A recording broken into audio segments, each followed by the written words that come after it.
खूबसूरत चुड़ैल। एक दफा का जिक्र है कि एक खूबसूरत गांव के पास में एक काला और घुना जंगल था।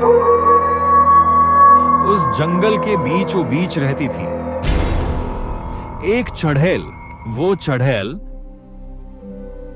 हर एक उस लड़की को मारती जो बहुत खूबसूरत होती, और रात के वक्त उसके घर के साइड से गुजरती थी। धीरे धीरे ये बात गांव में फैलने लगी। गांव के सब लोग बहुत ज्यादा परेशान थे और ये सोच रहे थे कि कहां जा रही है खूबसूरत लड़कियां, क्योंकि गांव की सारी जवान लड़कियां और खूबसूरत लड़कियां गायब हो रही थी।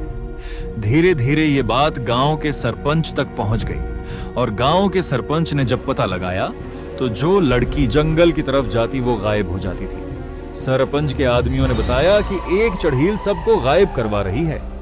उसी समस्या की वजह से गांव के सरपंच ने एक आमिल को बुलाया। आमिल ने बताया कि कोई चढ़ील इस लड़कियों को गायब करवा रही है हो। तो उसके बाद आमिल और सब गांव वाले जंगल की तरफ गए। जब आमिल और सब गांव वाले जंगल पहुंचे तो उनको पता लगा कि यहां तो किसी चुड़ैल का बहुत बड़ा साया है। चुड़ैल की साये की वजह से आमिल ने सब गांव वालों से कहा कि मैं यहीं पर बैठ जाता हूं और चुड़ैल को अपने बस में करने की कोशिश करता हूं और तुम सब अपनी जगहों पे कायम रहो, लेकिन डरना मत। उसके बाद आमिल ने अपनी जो तकबीरें थी वो शुरू कर दी और चुड़ैल खींचती हुई आमिल के पास वो आमिल के कदमों में गिर गई और रोने लगी, क्योंकि वो से जकड़ चुकी थी, आमिल के बस में हो चुकी थी। आमिल ने उस चुड़ैल को बताया कि जब तुम खूबसूरत लड़कियों को मार देती हो तो उसके बेचारे वालिदैन घर पर अकेले रह जाते हैं और वो बहुत ज्यादा रोते हैं। वो तुम्हें बद्दुआएं देते हैं। तुम क्यों लोगों की बद्दुआएं बटोर रही हो? आमिल की ये बात सुनकर चुड़ैल बहुत ज्यादा रोने लगती है और कहती है कि जब मैं एक इंसान थी और जब मैं खूबसूरत थी और जब मेरे साथ बुरा सलूक किया जाता था तो क्या कोई मेरे बारे में पूछता था?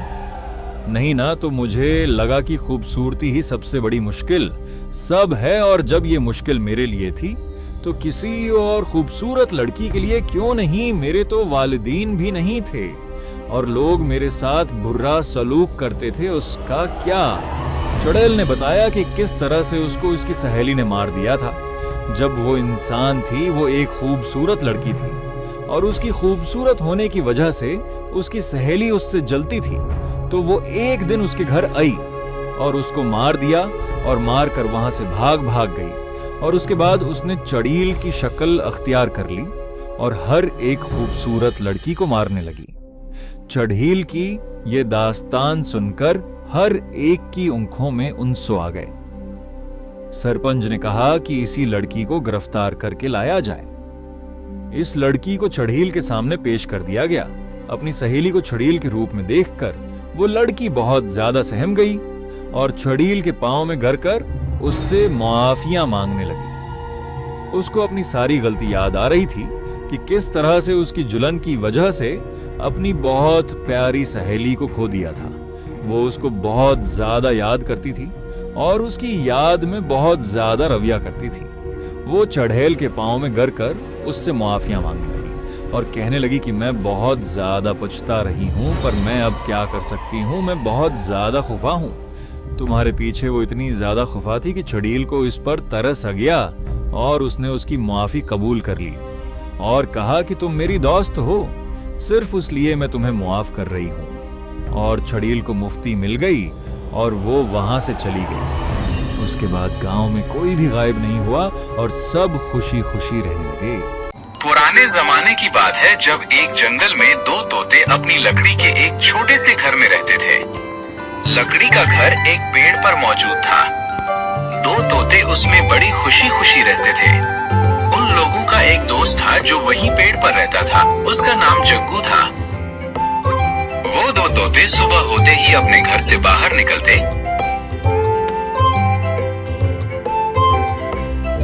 उसके बाद वो जंगल में जाकर अपने लिए खुराक तलाश करते और वहीं पर अपना दाना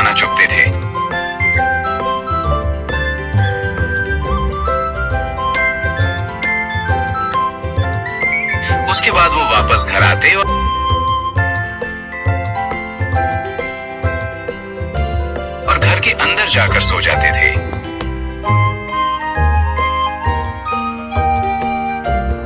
उनका घर अंदर से भी बहुत प्यारा था, जिसमें एक प्यारा सा बेड था, साथ में मेज थी और एक अलमारी थी जिसमें वो किताबें रखते थे।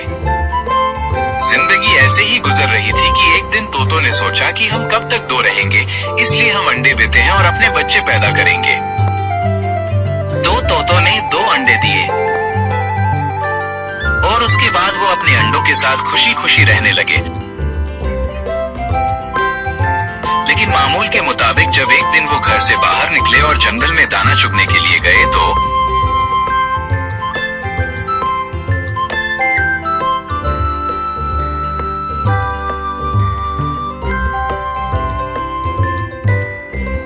पीछे एक खतरनाक बिल्ली जो कि काले रंग की थी, उसको बहुत ज्यादा भूख लगी थी और उसने देखा कि यहाँ पर तो एक तोते का घर है और उसमें उनके अंडों की बदबू आ रही थी।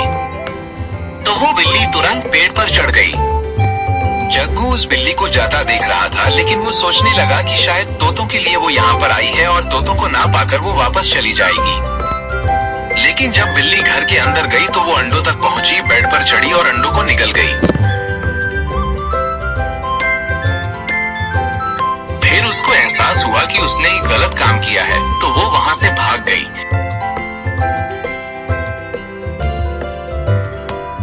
उसके बाद तोते घर पर आए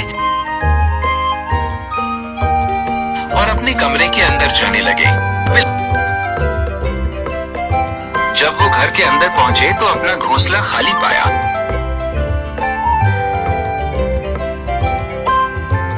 वो हड़बड़ाहट में घबरा गए और रोने लगे। अपने घर से बाहर आए, छत पर चढ़े तो आगे जग्गू बैठा था।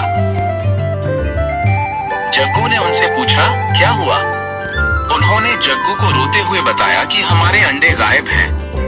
तो जग्गू ने उसे कहा कि यहाँ पर तो एक काली बिल्ली आई थी, लेकिन मुझे लगा कि वो तुम लोगों के लिए आई है। क्या वो तुम्हारे अंडे खा गई है? तोते ये बात सुनकर बड़े परेशान हो गए और वो तो अब बिल्ली से बदला भी नहीं ले सकते थे। तो इसलिए वो जंगल के बादशाह यानी शेर के पास पहुंचे।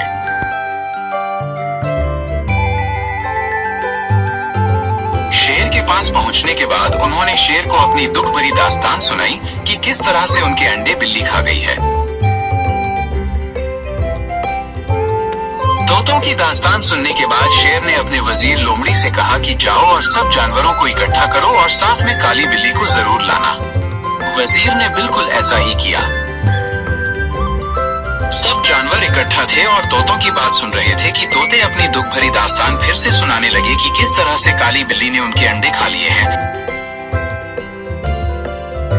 बिल्ली देखकर रोने लगी और माफी मांगने लगी।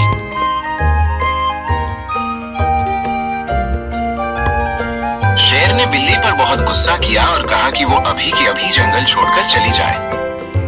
उसके बाद बिल्ली जाने ही लगी थी और रो रही थी, साथ में तोतों से माफी मांग रही थी और कह रही थी कि मुझे बहुत ज्यादा भूख लगी थी, अगर मैं वो अंडे ना खाती तो मैं मर जाती और आइंदा मैं कभी ऐसी गलती नहीं करूंगी। खुदारा मुझे जंगल से ना निकाला जाए। बिल्ली की ये बात सुनकर तोतों को उस पर तरस आ गया और वो कहने लगे कि तुमसे जो गलती हुई है वो तो हो चुकी है, लेकिन आइंदा ख्याल रखना, और वो उसको माफ कर देते हैं। बिल्ली तोतों का शुक्रिया अदा करती है और उन्हें भरोसा दिलाती है कि वो दोबारा कभी ऐसा नहीं करेगी। इस तरह इस कहानी का एक सुखद अंत होता है और जंगल में सब अमन और अमान से रहने लगते हैं।